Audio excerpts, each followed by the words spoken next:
And developing now, there's a new push to get rapper YNW Melly out of jail. He's currently awaiting retrial for the murder of 2 childhood friends, but a new lawsuit alleges he's being held in inhumane conditions. A federal judge demands prosecutors the reason why YNW Melly should not be released pending trial. Melly's first trial ended in mistrial. Second trial had been delayed a couple of times. So they're saying, why shouldn't he be? The judge is saying he should be released. Young boy, like, he talking to them Eli dude. He like, bro, all that, man, I'm finna just pop off. So then he popped off. He hit Melly, boom, and they started boom, boom, boom, boom. Melly hit on the ground.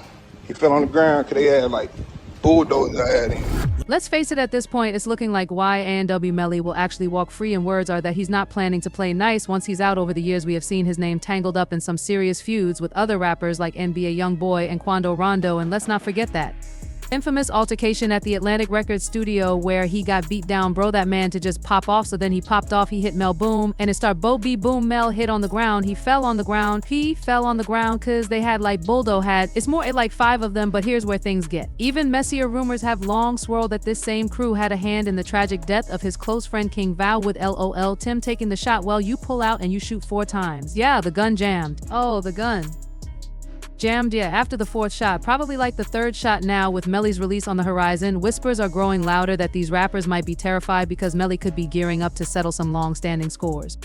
Let's dive in. So last month, a judge basically told the Broward Sheriff's Office they needed to explain why YNW Melly, whose real name is Jamal Demons, shouldn't be released after his lawyer claimed he was being treated unfairly in prison in a lawsuit.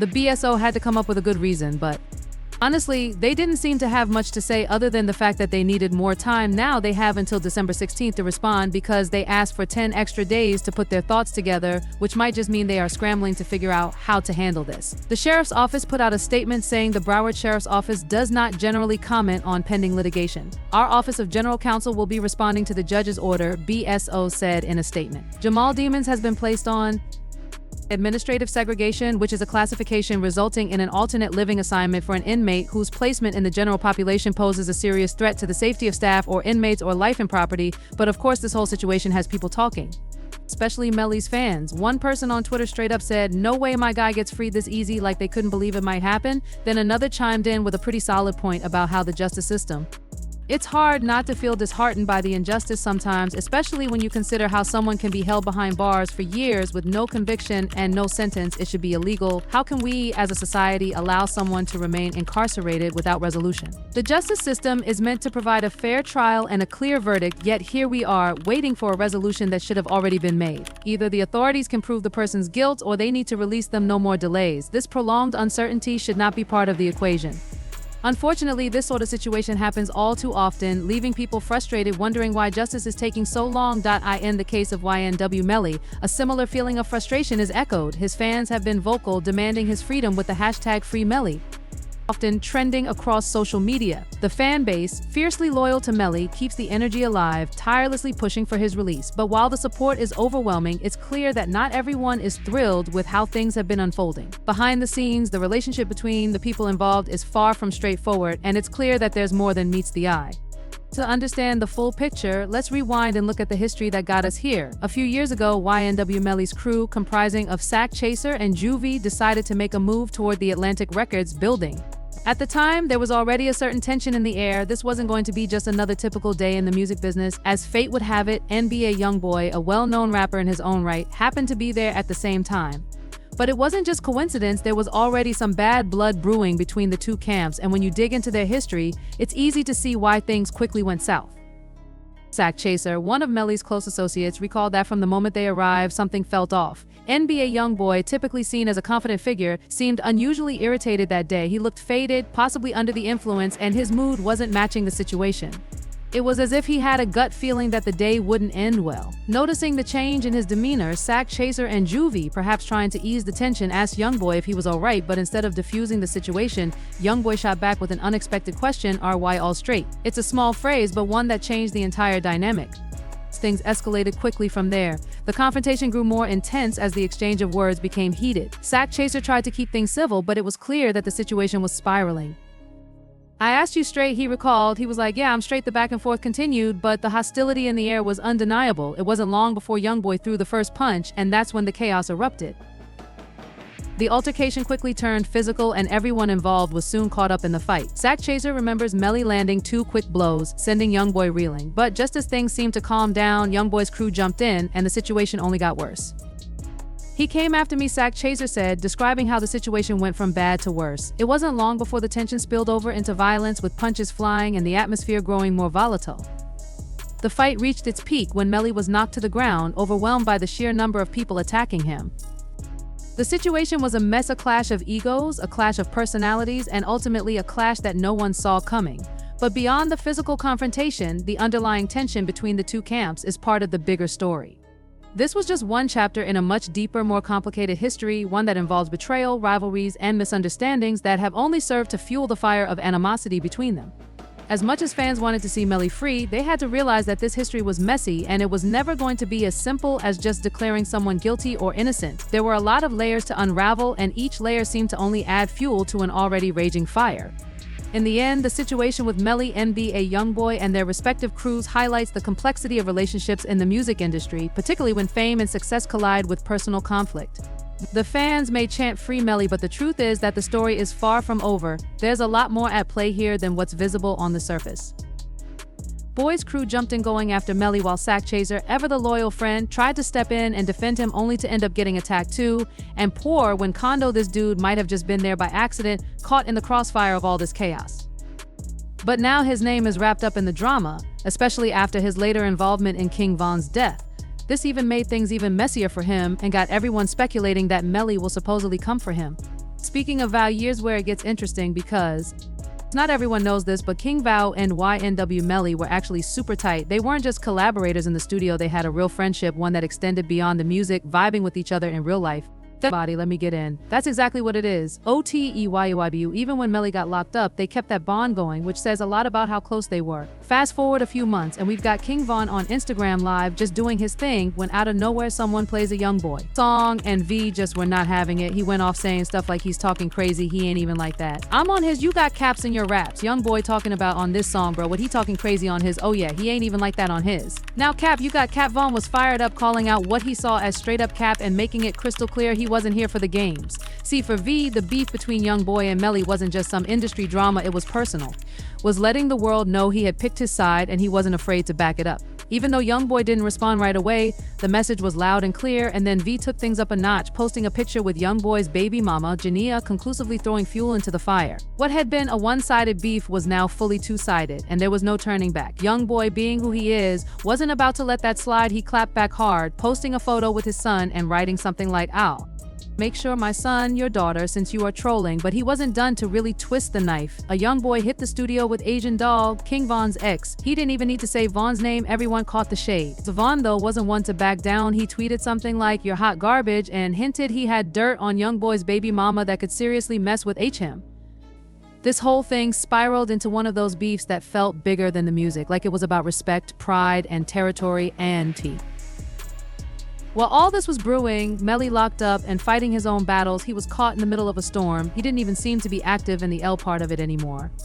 It's wild how quickly things escalate in this world, where one misunderstanding can snowball into an all-out war, and friendships, careers, and even lives get pulled into the chaos. The beef was already blazing hot, and then the Youngboy dropped dead. Trolls, this was a track that landed like a haymaker, hitting harder than Mike Tyson in his prime. It was like pouring gasoline on an already raging fire, and things got real on November 6, 2020. That night, King Vow rolled up on Quando Rondo outside in an Atlanta hookah lounge, and before you knew it, punches were flying.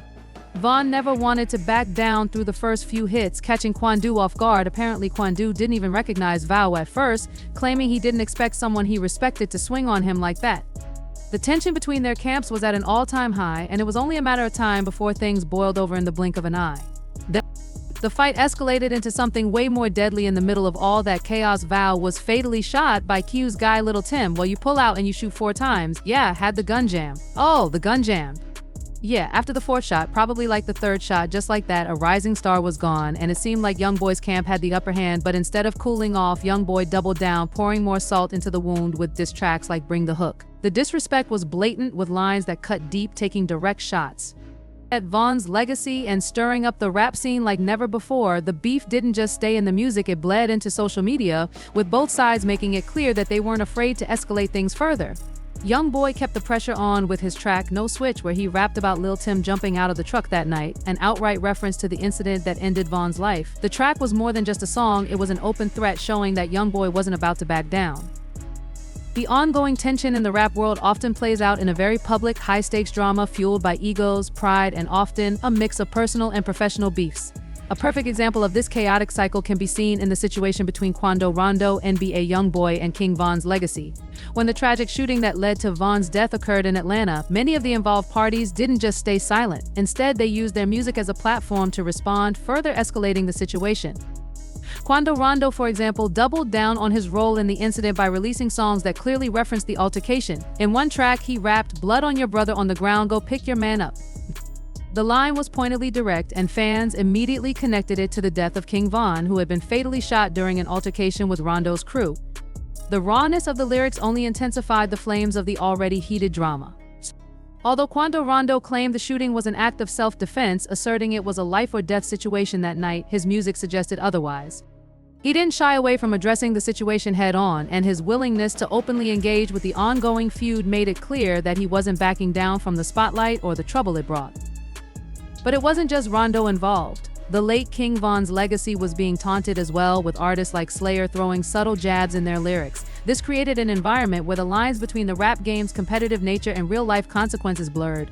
What began as a personal clash had evolved into a public spectacle. This saga was an example of how, in the rap world, personal issues and long-standing rivalries are often played out in the form of disses, challenging one another's credibility and masculinity. It's a vicious cycle that only perpetuates violence and bad blood. The situation took on even more complexity when the focus shifted to the involvement of YNW Melly, who had his own tense history with NBA YoungBoy's crew.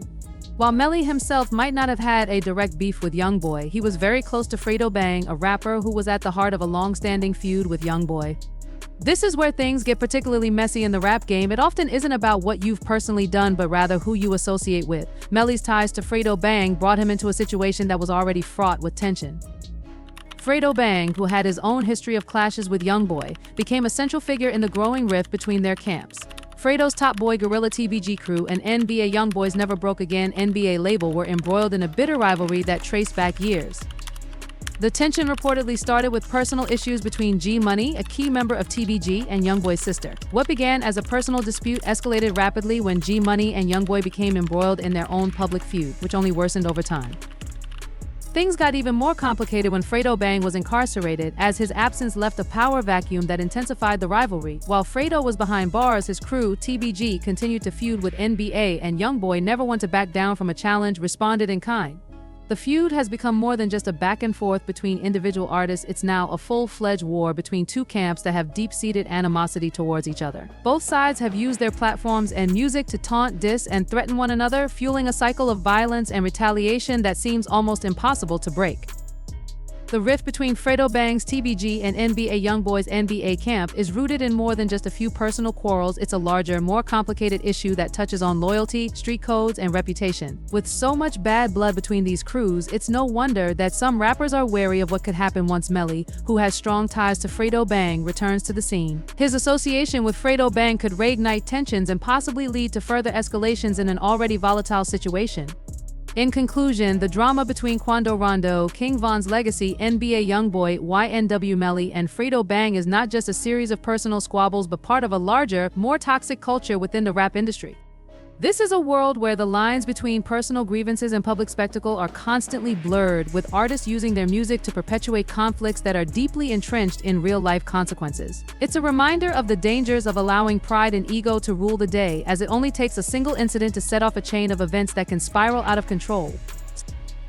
When this all went down, by the time he got out, G Money had tragically passed, and Fredo seemed to pick up the torch, keeping the beef alive. There are even rumors swirling that Fredo sent his guys after YoungBoy during a festival in Miami, an incident that turned into pure chaos.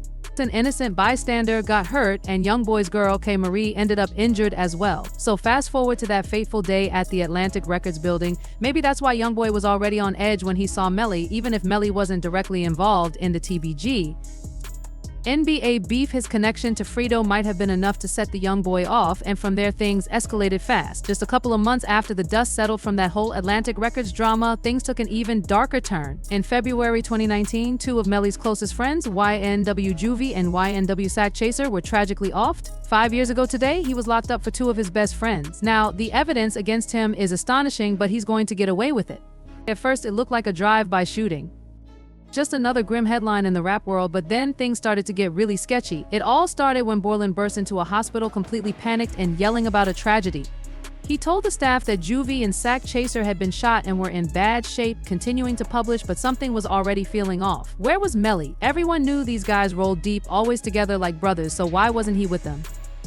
The police showed up fast, and take note, these guys were already on law enforcement's radar because of their reputation. They started grilling Borton, who was clearly shaken, but he stuck to a simple story: he didn't know where Melly was. That raised some eyebrows, but they let him keep talking.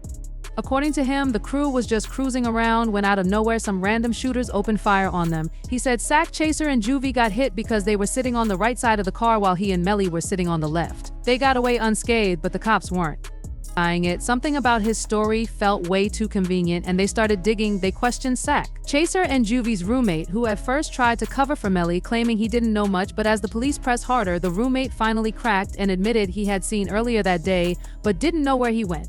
That was enough to put the cops on high alert. They started piecing things together, and before long they got their hands on surveillance footage. The video showed all four of them, Melly, Borton, Sack Chaser, and Juvie, getting into the same car exactly like Borland said. Sack Chaser and Juvie were on the right while Melly and Borland sat on the left. On the surface, it all seemed to line up, but the cops weren't letting their suspicions go as the roommate's story kept shifting and more gaps in the timeline started showing up. The police began to think there was way more to this than just a random shooting. They didn't have enough to go straight after Melly, not yet, but they knew they had to dig deeper. That's when they decided to trace Melly's phone. They needed to know where he was and what he was doing during all of this, and this is where things took a wild turn. According to Borland's story, after the shooting, the car sped straight to the hospital, no stops, no delays, but when they checked Melly's phone data, a completely different picture started to emerge. The car didn't go directly to the hospital. Instead, it made a weird detour to a secluded area, not a deep, creepy forest, but definitely somewhere off the beaten path, quiet and isolated. Melly's phone data showed he stayed with the crew during this detour, and then the car finally started heading toward the hospital. But here's the kicker: on the way there, the car stopped to drop Melly off somewhere. Only after that did Borland bring Juvie and Sack Chaser to the hospital.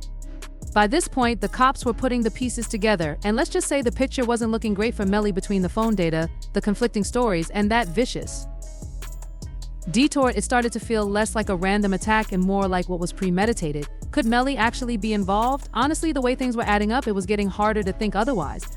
Now, here's the thing about investigations: having a theory isn't enough. You need solid, irrefutable evidence. So the police decided to check out the supposed location of the drive-by. They showed up, asked around the area, and found nothing. No witnesses, no reports of gunshots, just radio silence. Suspicious, right? But the cops didn't stop there. They brought in a K9 unit to search for evidence, thinking, let's see if there's anything here, and sure enough, the dog didn't find a single shell casing or anything else to suggest a shooting happened at the alleged spot. Then they took the same dog to that secluded area from the phone data, and guess what? Jackpot. The dog picked up on something almost immediately, and before long, the police found shell casings scattered around. Let's do item number 1 back on the south side. Can you describe what we're looking at in this photo here with the photo? Marker number 1, yes. The shell casing, spent casing. At that point, it was clear this wasn't some random drive by. Something way bigger and way darker was going on. The shell casings found at that secluded spot matched the bullets that off Juvie and Sack Chaser. When investigators dug deeper, they discovered something shocking. Those bullets weren't fired at the car from outside like you'd expect in a typical drive-by. The shots came from inside the vehicle, and the fatal one fired from the left side, right where him up, but he stayed cool as ice, even calmly correcting them when they mispronounced his name. For Portland, it was the same deal. He stuck to the script, leaving investigators pulling their hair out. With no confession and no clear motive, the cops hit a roadblock. Desperate to buy time, they slapped Melly with unrelated charges to keep him behind bars while they worked on their case. A month later, they officially charged him with double Ember, a bold move but risky. Without a motive or Ember weapon, it was all circumstantial ballistics, phone data, and gaps in the timeline. It painted a shady picture, but was it enough to convince a jury? The prosecutor stumbled big time. They couldn't tie the weapon to Melly, couldn't explain why he would do it, and when the defense pressed, their answers fell apart. Sure, the evidence was suspicious, but suspicion isn't proof, and without proof, the jury couldn't convict. In the end, after months of harsh conditions in jail, including solitary confinement and accusations of an escape plot, the case against Melly felt more like a house of cards. The question still lingers: did Melly do it, or was this all a tragic misunderstanding? For now, the answer remains as murky as ever, but all we know is Melly will soon be a free man again.